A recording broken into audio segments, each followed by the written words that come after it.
You're listening to the I Love You Keep Going podcast with George Haas. For more information, please visit our website at www.mettagroup.org. That's www.mettagroup.org. So welcome, everybody. This is I Love You Keep Going. It's September 7th, 2023. It's 7:35 p.m. Pacific Daylight Time. And I've been asked quite a bit this week to talk about how to date like you're secure even if you're not.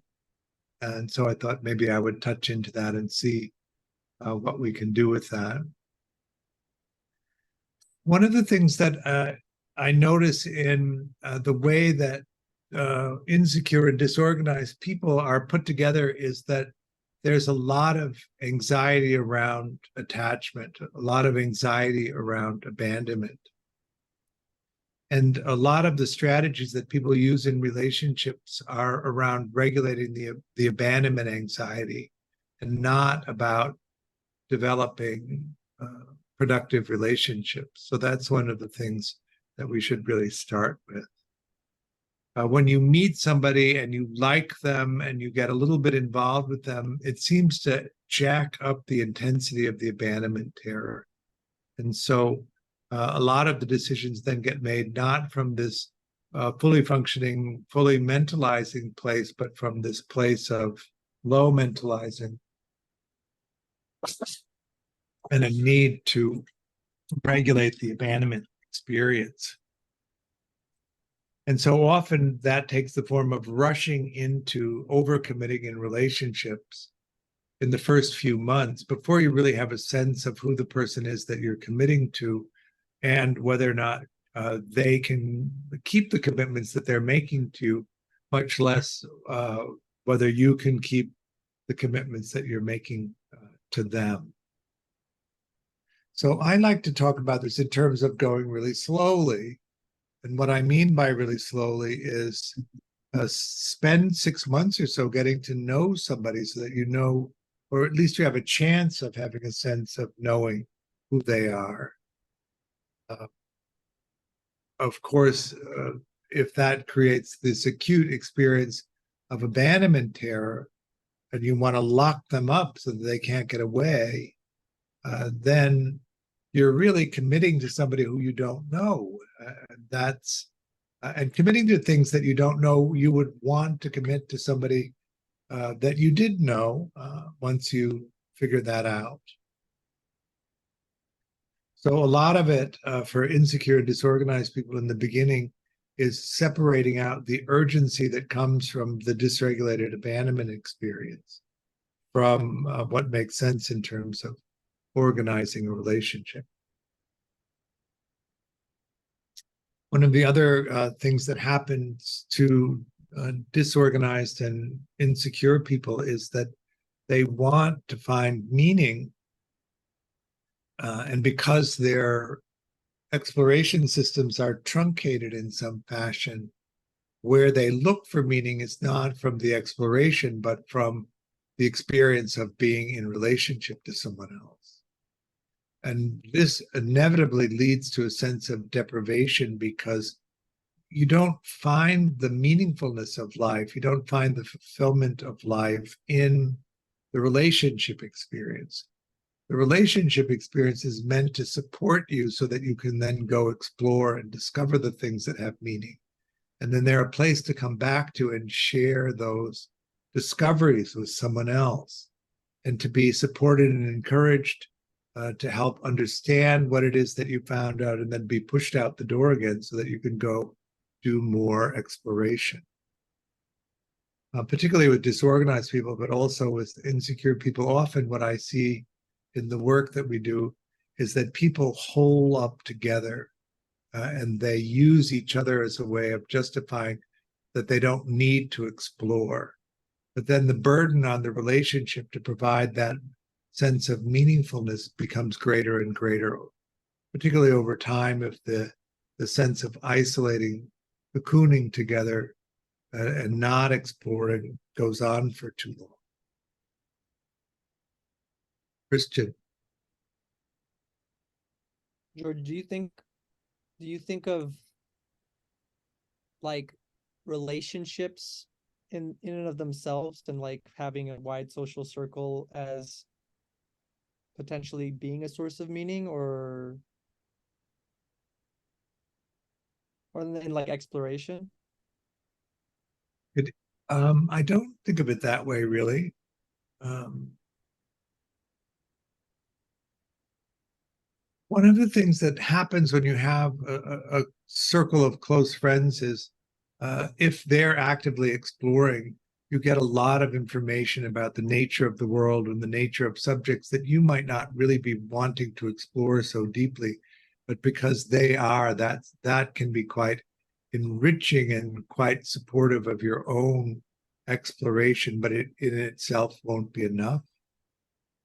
The relationships themselves are really meant as the safety net to catch you that you can take risks in your exploration.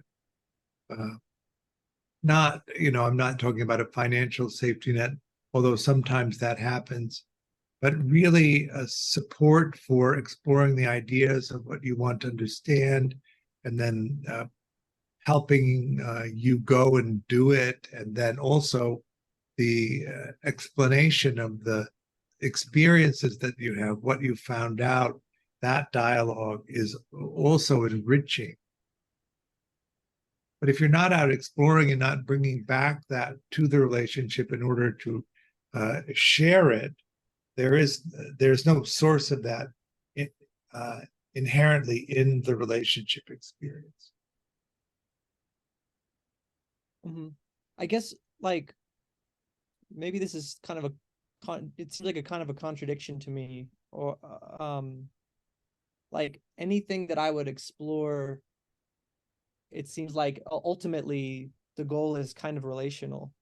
Like I want to share this with people, like the for me to make something big in the world, or like if I make an artwork, like ultimately there's a relationship, there's a relational component to sharing that. So it's like it seems like these two are kind of intertwined no matter what. Well, certainly, I would agree that if you make an artwork, one of the pieces of making an artwork is that it is shared in the community. The community, though, is beyond what the inner circle is, or maybe you just share it in the inner circle. One of Okay. the things you have to be careful about with art projects and that sort of thing is that it isn't really an auto-regulating strategy where you're really using that activity as a way of being alone and not having to depend or actually engage in community. So I always think of art as something that's pushed out into the community in some way, not necessarily for a reaction, but that you're engaging in that process of creating and expressing, rather than simply being in the process of creating in a way that really takes on more of the characteristics of auto-regulating than communicating or collaboratively communicating with other people. Right. All right. Sorry, I didn't want to take us off the dating path, but So, for instance, if you play the violin, do you play on your own or do you play out? That would be a question. the goal is to play out, but there's a lot of alone time there too. So Right. there's kind of a balance to strike. Yeah. So that's this balance between community and exploration, I think. Mm-hmm.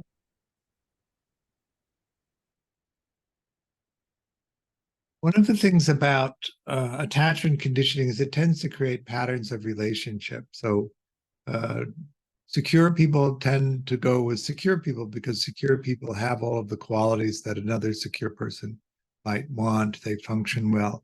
They're used to collaborative relationships, and they're reliable and they can show up. They understand the amount of time, energy, and resources that secure relationships take. And so they're willing to put that time, energy, and resources into having the relationships because they know the utility of having that safety net in terms of supporting their exploration and the risks that you would be willing to take. Insecure and disorganized people don't actually have the experience of that value. And so insecure and disorganized people tend to put less energy into relationships than secure people do. And in that limiting of the amount of energy that you're willing to put into relationships, in some sense can be self-limiting in terms of having secure functioning relationships. So mainly the difference between secure relationships is that they're collaborative, and insecure relations tend to be transactional. And then disorganized relationships tend to be organized around trauma bonding. So collaborative relationships is where you agree to take care of each other and you collaborate with each other in finding ways where you can both do that. And you negotiate these agreements in the relationship where each party is concerned that both parties win. So it's a win-win environment where neither party is willing to accept a win-lose situation. Once you get into transactional relationships, that's not true at all. One person can win and one person can lose. And if you're a bad deal maker, then you're likely to lose. And then that's just part of the process of making relationships function. Dismissing people tend to be people who get taken care of. And so what they're looking for are people to be in relationship to where they don't have to reciprocate care. They can transact the care that they want through an exchange of material things. Preoccupied people are looking for proximity more than they are for intimacy. And so if they can make a deal with somebody where they can have physical proximity, then they accept the disadvantage of not being taken care of. Skillful relationships in that kind of frame, the dismissing side provides enough care so that their caregiver doesn't burn out providing the care. And in unskillful relationships, the dismissing person allows the preoccupied person to burn out, then the relationships come apart. The dismissing person actually doesn't care so much who it is that's providing the care, as long as the care is there. And as long as they have resources in order to transact it, they can move from one person to another, although there's a lot of training that goes into being well taken care of. So the more skillful version of a dismissing person provides enough care for their preoccupied person so that the care is ongoing over a course of a lifetime. So that can actually stabilize and be a productive relationship, but it's transactional, not intimate in that sense. And then, further down the road, further down the level of inability to do that, you'll see dismissing people that are switching out of relationships pretty quickly, and preoccupied people are burning out and withdrawing from relationships.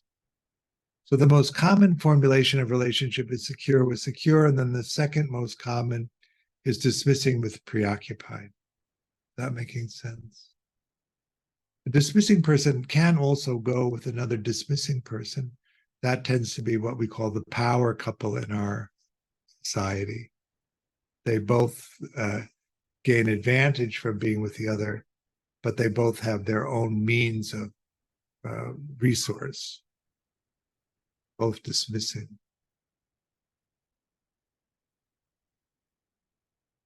Preoccupied people don't tend to go with other preoccupied people because there's nobody exploring.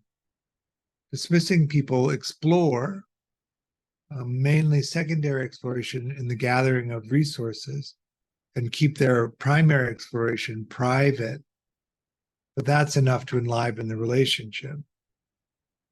Two preoccupied people where neither person is exploring the relationships lose vitality pretty quickly when that happens. Even though each of the preoccupied persons want proximity above all things. If there's no energy coming in, no experience of exploration coming in, the relationships get quite stale, since the preoccupied person is looking for the other person to provide the energy of exploration. Is that making sense? Disorganized people can go with dismissing people, because dismissing people don't care whether you're reliable. They just care that you show up with the psychic juice that they need. So you show up with the energy, the dismissing person gets taken care of, gets valued, gets idealized, and that's good for them.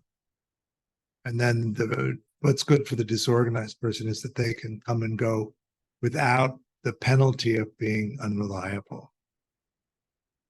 One of the things that happens for disorganized people with secure people is that secure people don't accept the level of unreliability that the disorganized people have. So a couple of chances will be given, but then when you don't show up, then that's pretty much it.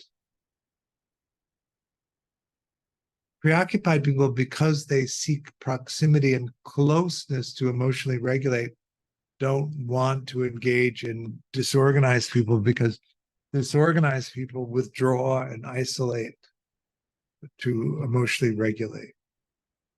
So there's a contradiction between the drive for preoccupied people to seek proximity and the need for a dysregulated, disorganized person to withdraw into isolation to regulate. So what you'll notice is that disorganized people mainly have relationships with other disorganized people. And because both parties are so unreliable, there's this constant coming apart of the relationship and then reconciling and coming together. So the on-off rhythm of relationships is really a characteristic of disorganized people. Is that making sense? When you talk, not all relationships, of course, are sexually intimate relationships, but if intimate friendships are a wonderful thing. And we talk about that as the B group of people that you're close to, that you tell everything to, that you engage with routinely and regularly, physically seeing them and being able to, touch them. That kind of thing is important. But when you do bring sexuality into the mix, then you're again looking at the different patterns of the way that people relate. Secure people, of course, are open to closeness. They're open to intimacy. And so the sexual exploration that happens there tends to be much more explorative in terms of the intimate needs of both of the parties in there. When you move into the transactional piece of the relationships, it's more performance oriented. You do this for that, they do that for this, back and forth. Each of us grow up in the environments that we grow up in. We are given the education around sexual expression. Sexual expression begins really at the very beginning. It's not that the genital areas aren't sensitive to stimulus from the very beginning. Of course they are. And then how you are able to explore your body and how your caregivers respond to the way that you explore the body. Children are admonished not to make sexual expressions in polite company, as we would say, growing up the way I did. And so depending on how those admonishments happened, I remember, I guess the child was maybe 4 years old, and he refused to wear clothes, which happens often at that age. And the caregivers let that go. And then we were sitting outside, and he started to fondle himself. And his mother said, that's something that you should really do in private. So if you want to do that, just go inside and do it in private. And his response was, it's my donker and I'll do what I want with it. Which I thought was really skillful. She said, oh, what do you do with a kid? But that's, those are the kinds of exchanges. Do you remember the admonishments or the instructions that you got when you were a kid and you were naturally engaged in exploring?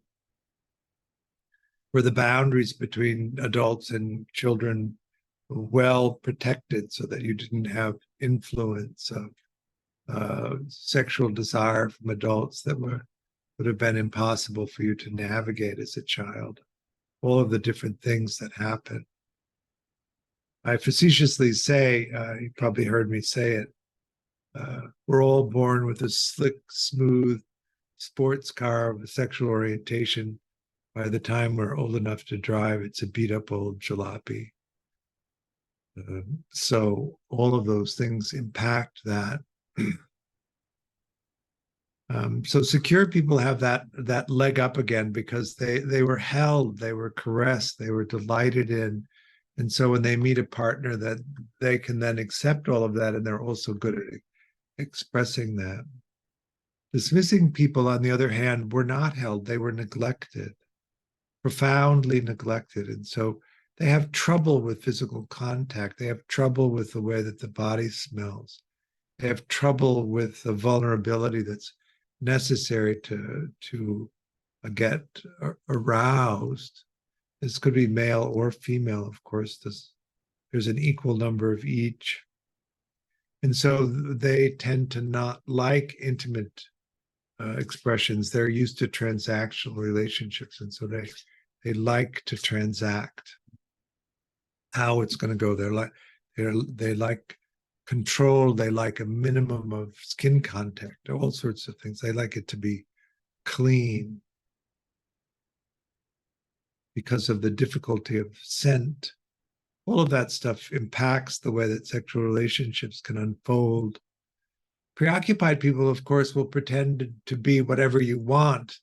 So their goal in sexual expression is not sexual satisfaction, but proximity seeking. So they often trade sexual encounters when the goal for them is not sexual satisfaction, but proximity. And they also learn that if they provide satisfying sexual encounters, that the encounters end. And so they often bring problems into the sexual relationship, which aren't real problems, unsolvable problems in the sexual dynamic, so that the need for proximity is extended.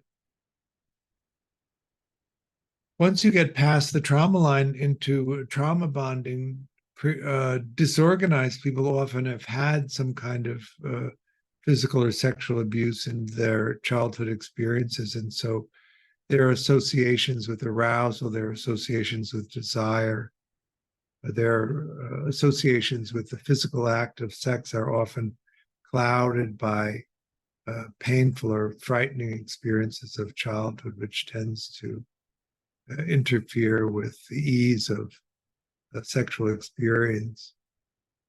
One of the things that happens quite commonly is that sexual arousal is understood as a harming feeling when you get involved with people who you really care about, and then you're aroused by them. It's very confusing to navigate the value that you have for the person and the wish to harm them, which is how you understand sexual arousal. So all of that stuff needs to be looked at and understood so that you can make sense of how you operate in relationships. If there isn't a good way to resolve that, of course, then the limitations that are imposed by that early childhood conditioning interfere with the way that the relationships form, and then they fail. And then you gather up this disappointment of relationships not working. And then by the time you're in your mid to late 30s, the accumulation of the disappointment is so great that you no longer are willing to risk trying anymore because you don't want to be disappointed again because you're overwhelmed by the hopelessness of trying to make relationships work. If you're disorganized, you can see around you people make relationships work, and yet you completely beyond your capacity to make that happen. And the failure of the relationships, or the on off again, the unreliability of the relationship experiences is so disruptive to your life that you can't really get anything to happen. And so you abandon the disruption in your life so that at least you can get some things to happen. So then we have, in disorganized people in particular, after the late 30s, not really having any intimate involvements. Maybe you have C's or sometimes close C's, but you don't really allow anything beyond that because it's too disappointing. So that's the landscape of how attachment unfolds in relationships. And so one of the reasons that we talk about moving into relationships in the way that we do is that we want to be able to overcome some of the failings that the conditioning, the early childhood attachment experiences have caused. The first thing we suggest is that you change your mind about relationships and understand that it is possible to form supportive, meaningful relationships that actually will help you in your life, help your exploration. This doesn't mean you have to jump into sexual relationships. We are also talking about the inner circle of friends. Monogamy versus polygamy is one of those characteristics of sexual orientation, which is pretty fixed in most people. Monogamous people can't really adapt to polyamory. They just aren't wired that way. But polyamorous people can commit to a monogamous relationship if they find somebody who's more on the monogamous end of things.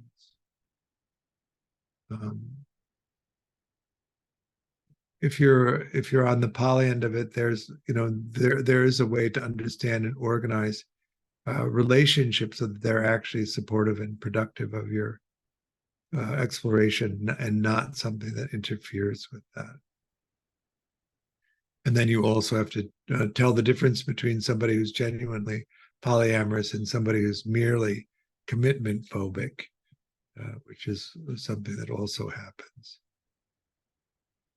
So we talk about this changing your mind and undertaking the project of building out your intimate inner circle. The Dunbar research suggests that between 2 and 5 people is what an inner circle looks like broadly. Some people like to have an A relationship and some people don't. Either one is fine. When we talk about an A relationship, we're talking about a committed relationship where you see and take care of them on a daily or every other day basis. A B relationship is where you see somebody and take care of them on a weekly or every other week basis. So not as much commitment or not as resource intensive, and they're above the line. That is to say, you tell them everything. And what do we mean by that? We mean that you're able to express to them your complete experience of the present moment without being so afraid that if you did that, you would be abandoned, so that you were unable to do it. Is that making sense? So something happens and you're able to express it in a clear way and communicate your experience so that they understand it. And they're able to do that for you. They're able to express to you their experience of the present moment, and with the expectation that you'll be interested in hearing it, and no matter what it is, you won't abandon them. Is that making sense? The other main difference between an A relationship and a B relationship is that in an A relationship, you set the requirements of your personal exploration into second position and the needs of the relationship into first position. Lucy. Lucy wants to play. She's not. Lucy's my dog, in case you don't know, but she's interrupting. We will nonetheless persevere, and then I'll play with her later.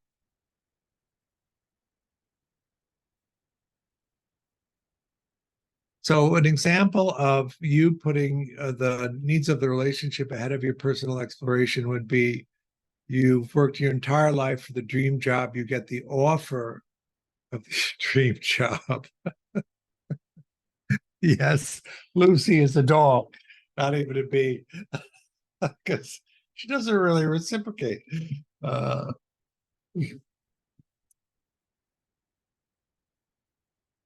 was a note in the chat I was answering.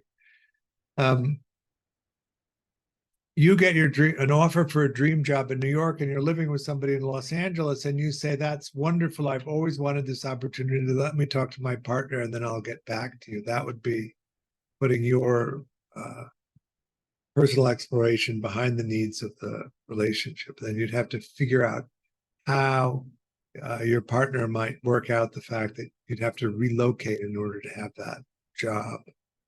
Whereas if they were a B, you could say, that's awesome. I can't wait to start. And then off you go to the new job that you have, knowing that your Bs are going to be impacted by your departure, but not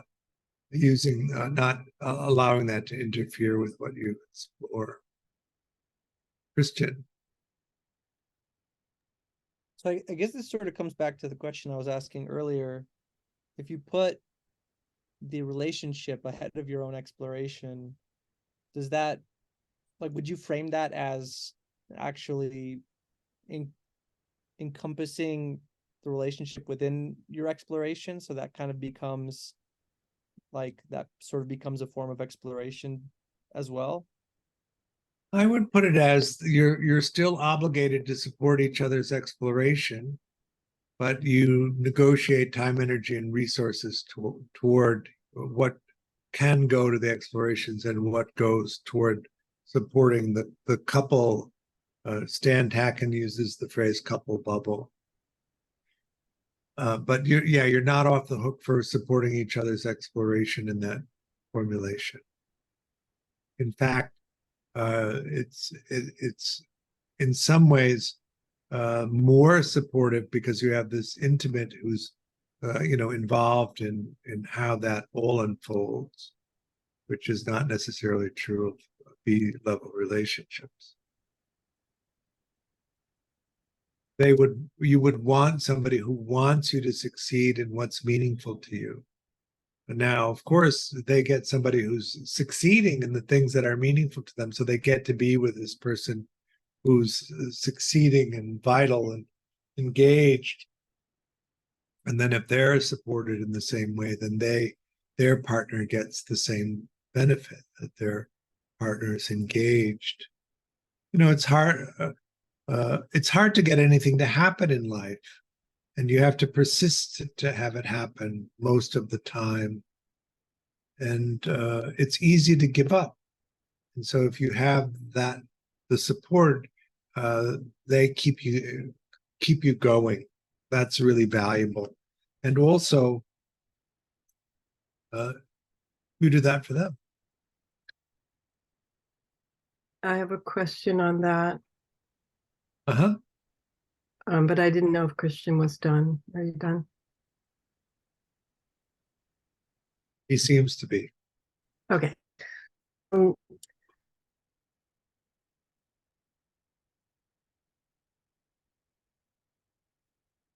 Talking about dating.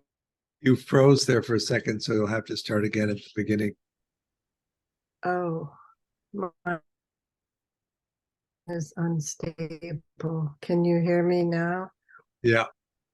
I can turn off the video and that might help. Okay. So if you're coming from a long history of insecure attachments, insecure whatever the basis of your relationships is coming from there, and you know that you're preoccupied and you have some disorganized. How do you approach a person with how do you get yourself out there? Like, I'm about the same age as you, 70, and it's when I look at that field, it's like, how would I put myself out there without being transactional, in the sense of I'm looking for somebody who will support me in my exploration and I will support you. Can you do that? It's how would you even get started in that? By exploring. What is it? You begin your exploration. You go to places where you're interested in finding stuff out, and you encounter people that are also there interested in finding stuff out. And then if you like somebody, you engage them. But here's the thing: you go slowly. The main thing that you want to know from somebody else, and this is what we talk about, is, do they regulate you reliably? That's really the thing to find out. So we can get caught up in this whole framework of this time in the future when we've figured out how to be in relationship, but we really want to pull it in quite close to what's happening now and just look at whether or not they regulate us reliably. And really, that's all you need to know for the first few months of seeing them periodically, how often that happens.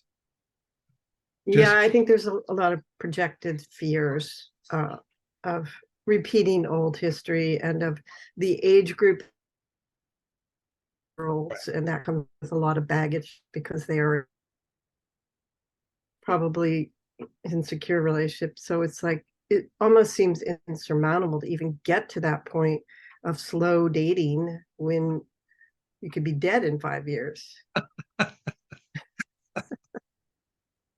You could be dead in 15 minutes. Well, that's true. But I mean, the likelihood of having this long lasting exploratory, relationship is limited when you're entering your 70s. And I don't know what the guidebook is for insecure people moving to secure at that age, but it feels like I've been working at it a long time now. True. I earned my security at 65. I can tell you that being 70 now and having 5 years of it, it's totally worth it. There's no question in my mind that it's totally worth it at any time in your life, because it's so much easier to be alive. Right. But you don't have to figure out the whole relationship. You just have to figure out, do I feel better? Do I feel the same, or do I feel worse? And for the first 2 or 3 months, really, you're just looking for the, I feel better. I feel better. That's what you're looking for. And that you can do. I feel better when I have proximity. Do you feel emotionally regulated, or just feel proximate? There's just a strong need for proximity in the beginning of any relationship. Like, where are you? I need you with me. And that's the abandonment terror that I was talking about at the beginning of the evening. Right.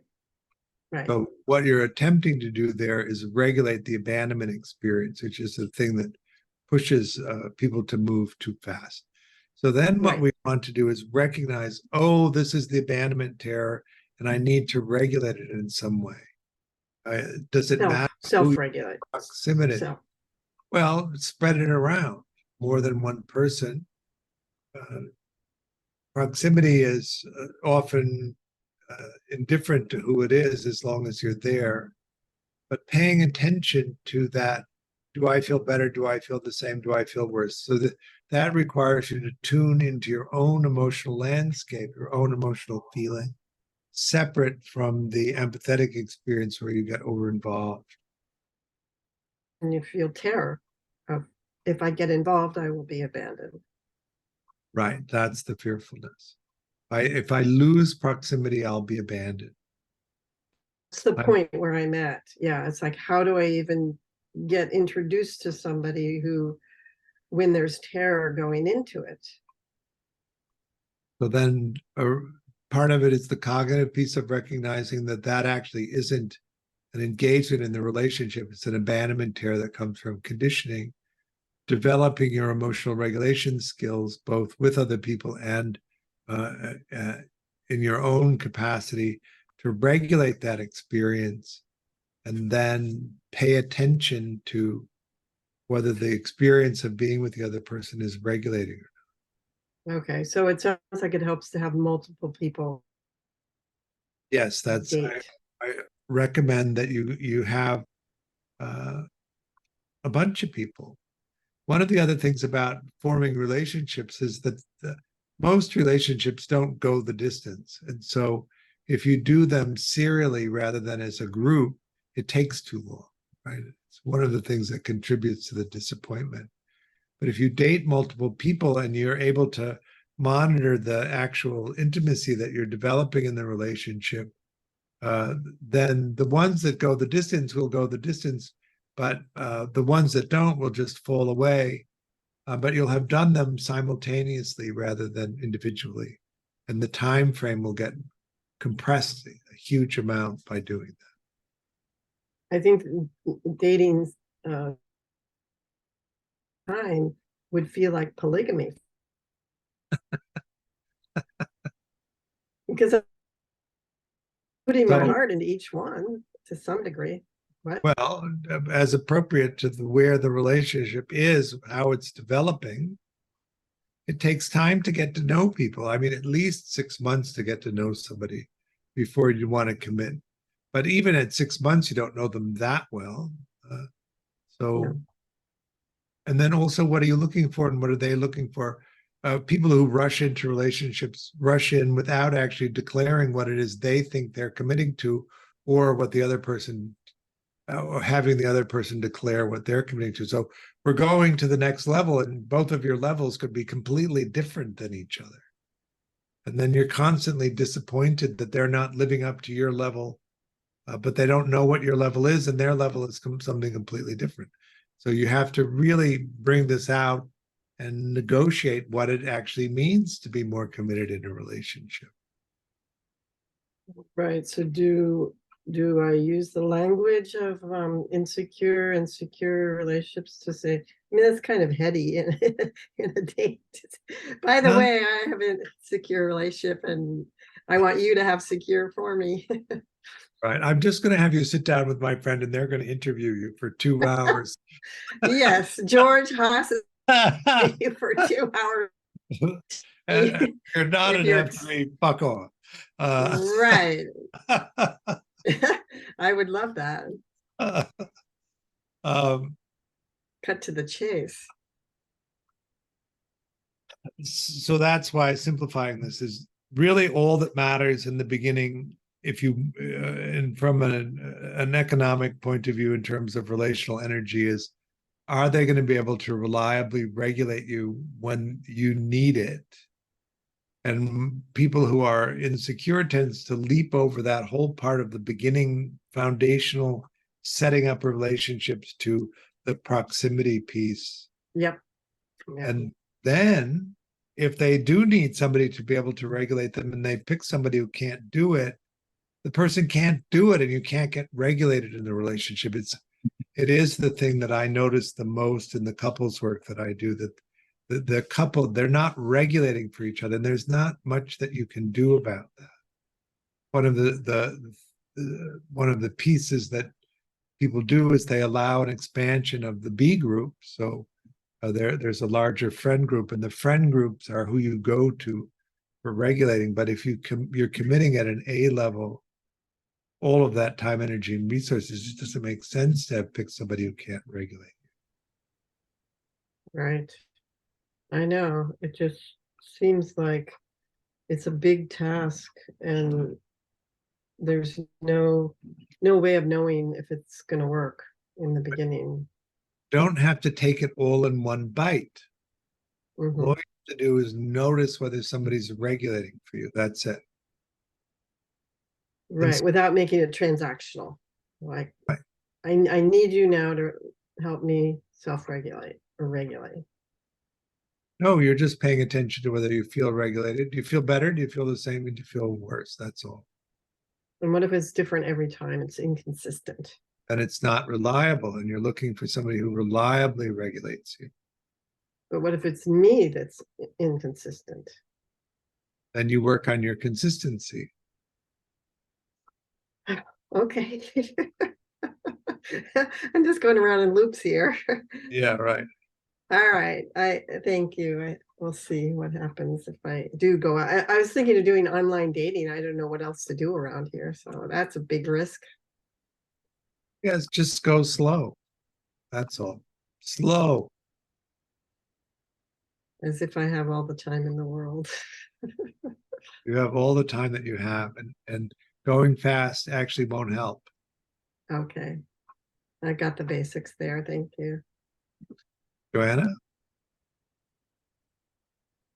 Oh, you partly answered it because the question was around regulating. Does it mean that we are experiencing being regulated by the other person's behavior or presence? Or does it mean also that we can feed in information about what makes us more, whatever, attuned or feeling safe, and the person is actually actively responding? So that would be the mark that the person regulates us or cares for us. So Those just are a clarification. those are two different things. Yeah. The autonomic, unconscious, automatic process of being regulated by someone isn't about them doing something in particular.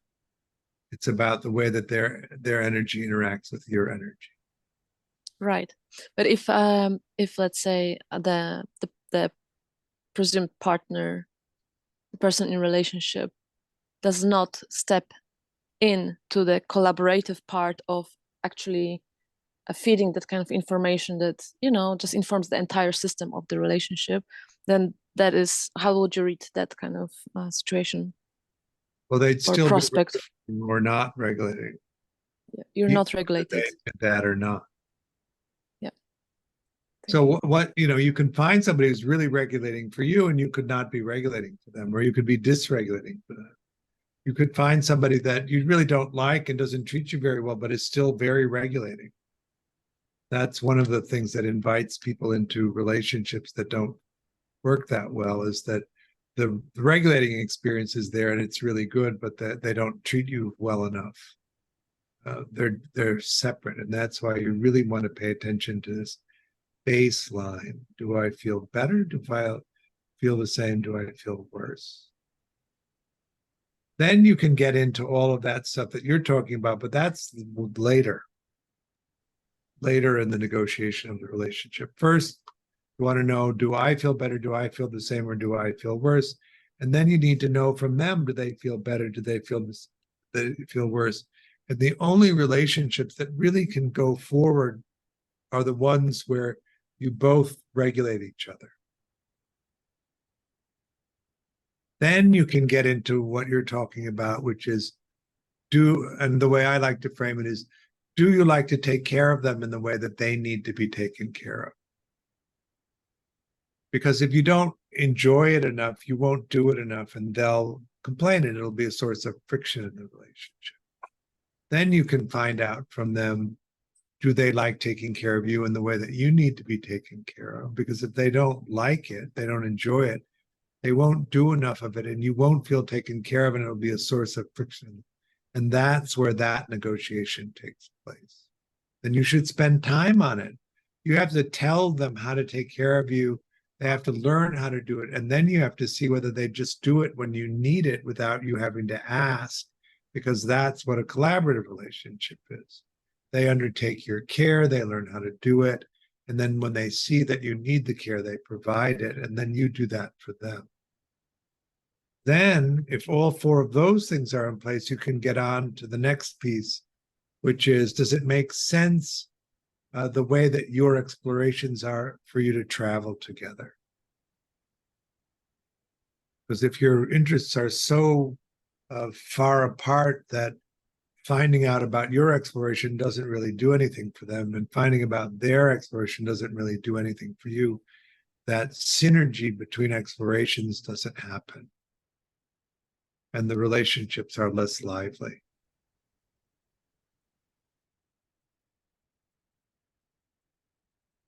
But I guess from the three elements that you mentioned, like the exploration, the collaborative co-regulation, and like energetic mutual regulation, you could enter from any one of those dimensions into relationship. You could be co-explorers in any particular theme and deepen your attraction or intimacy, or start discovering something about the relationship and start building those, exploring at least those blocks, right? Right.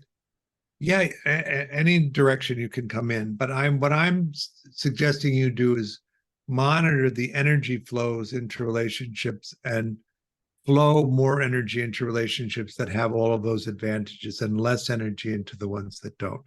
When you're in resentment or anger in a relationship, it's because you're flowing too much energy into the relationship for what you're getting back.